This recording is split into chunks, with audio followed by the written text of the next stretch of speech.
Hi. Rather than analyse each individual debate that there has been occurring during this general election period, I want to talk a bit about the concept of televised debates in the first place and whether or not they really make a difference. I'm not really convinced that they do, um, although it's a matter of debate. So, this country has been relatively new to the concept of televised debates. Um, In the United States, they began way back in 1960 between Kennedy and Nixon. And then there was a long hiatus, and then they resumed again from 1976 onwards, Ford versus Carter that year. Um, and in America, it's a staple of the presidential election cycle, and it's regularly used in gubernatorial debates. In other republics, France, Brazil, the Philippines, it's long been used as well. Russia, although of course in Russia, so much of that is controlled by Putin's regime that I'm reluctant to even count Russia in terms of so-called debates. Um, but in the UK, it's a relatively recent thing. 2010 was our first televised debates, and that was a big thing at the time. Now, interestingly, the big beneficiary of the debate that year, the leaders' debate of 2010, um, was Nick Clegg. Of the three leaders, Cameron, Brown, and Clegg, it was Clegg that most benefited from that. And it has been correlated with a big surge in support for the Lib Dems. Nick Clegg was confident. He managed to distance himself from the other two, made them look like they were just bickering and he was offering answers, regardless of what people think of what subsequently happened, the coalition government and so on. I think it's fair to say that Nick Clegg performed well on that occasion. And they've been used in all the British general elections since 2015, 2017, 2019, and this year. Um, but how much effect do they actually have? I'm not sure. I followed a few of them not closely this time round. In fact, the first one I'd even forgot to tune in. Um, but my dad recorded it and we watched it. So Starmer versus Sunak um, on ITV. The moderator was Julie Etchingham. I think she done a good job. It's not easy to moderate something like that. I think she done her best. The next one I saw was the seven-way debate. Michelle Hussein, BBC, um, London. The first one on ITV was Salford. I'm trying to get this right. And then Sky News from Grimsby, somewhat of an unusual location for a big debate. They're usually in bigger places. But anyway, Grimsby was kind of a town hall style. Beth Rigby moderated that. I wasn't very impressed by Beth Rigby. I don't like the fact she kept interrupting both men. I thought it was a bit. I do think with these debates, it's the very important thing for journalists, for moderators, is you want to be able to ask tough questions. You want to be able to be the kind of, I suppose, tunnel between the voters' questions and the leader. But you don't want to, you want to be able to let leaders answer whilst putting them on the spot. I think Beth Rigby, and I've no strong opinions of her as a journalist other than this, but I just thought she was interrupting too much. I think sometimes in these events, the same thing happened with Faisal Islam in, it was either 17 or 19, just constant interrupting. It's irritating. Um, yes, people want tough questions, but they also want to hear what the answers are. And I think some journalists kind of want to make their name by being tough. I mean, there was one point I thought was a bit unprofessional of Beth Rigby when she said, "Oh, I'll translate. This is a politician's answer." That was unprofessional. That's not for her to say. That's for the audience to determine. And she may well be technically right, but I wasn't overly impressed by the way she done that.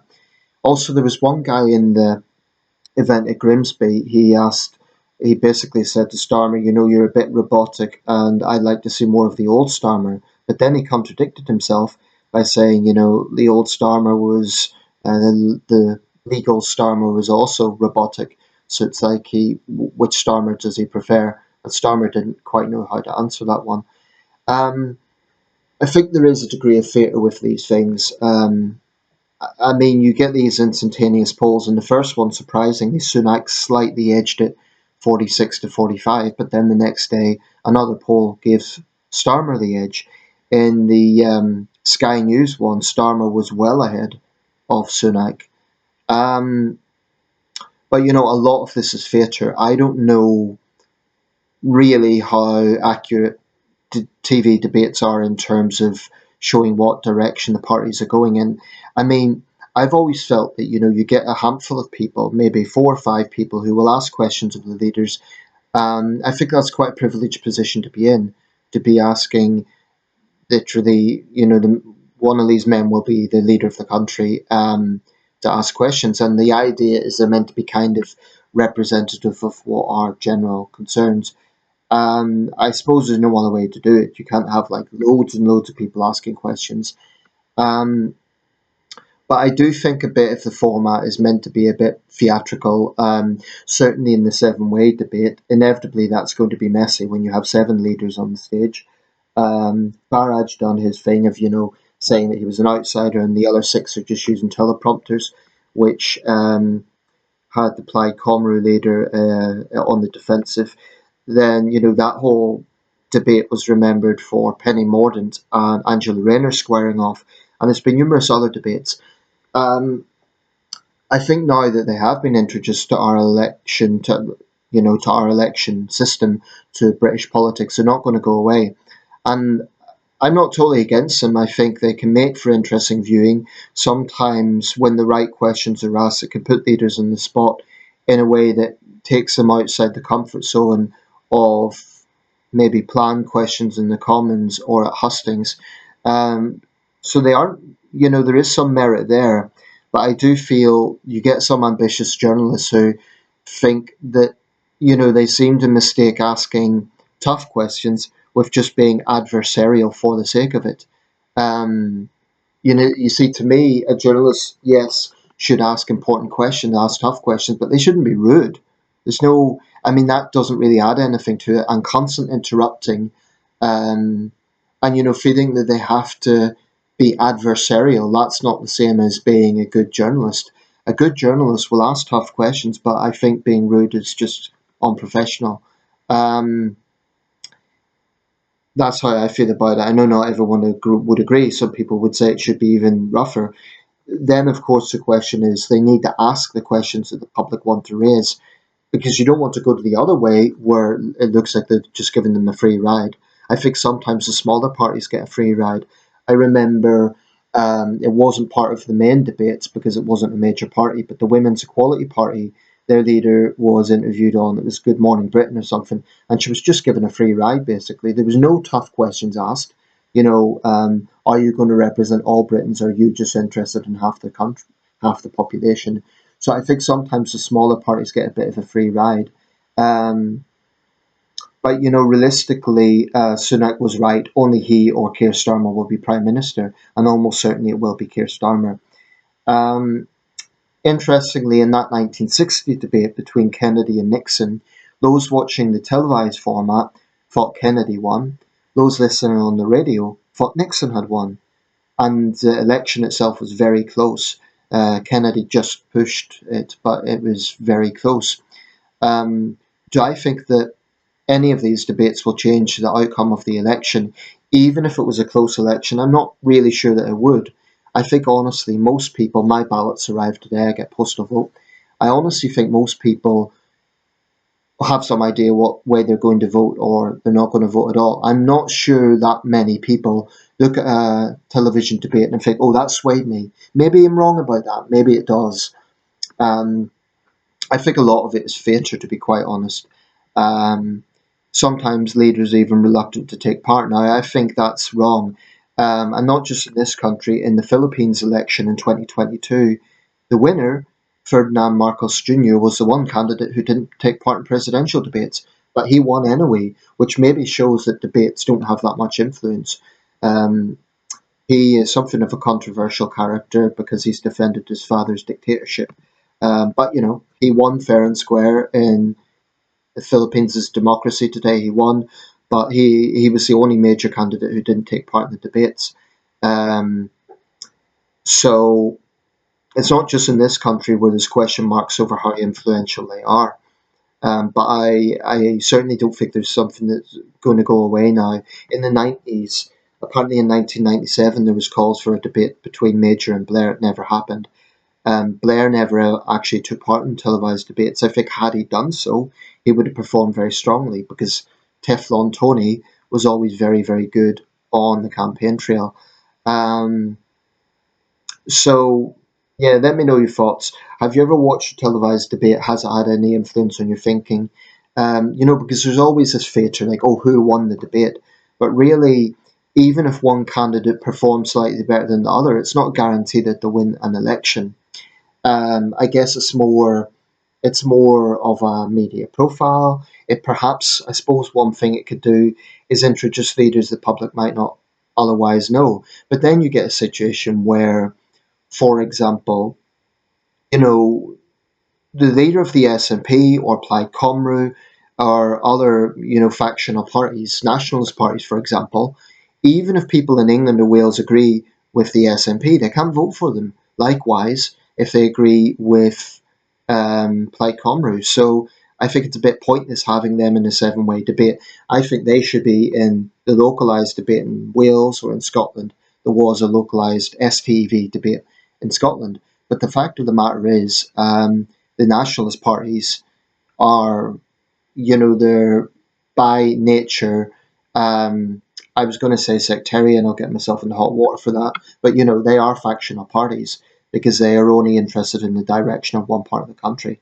Um, so realistically, I think it's appropriate that there is one head-to-head debate between the two men who are going to be prime minister. One of them is seven-way debate. Yeah, all those parties have shown that they've had some clout in the public. I will say this, I wasn't going to make this video about deep analysis of the performance of each leader.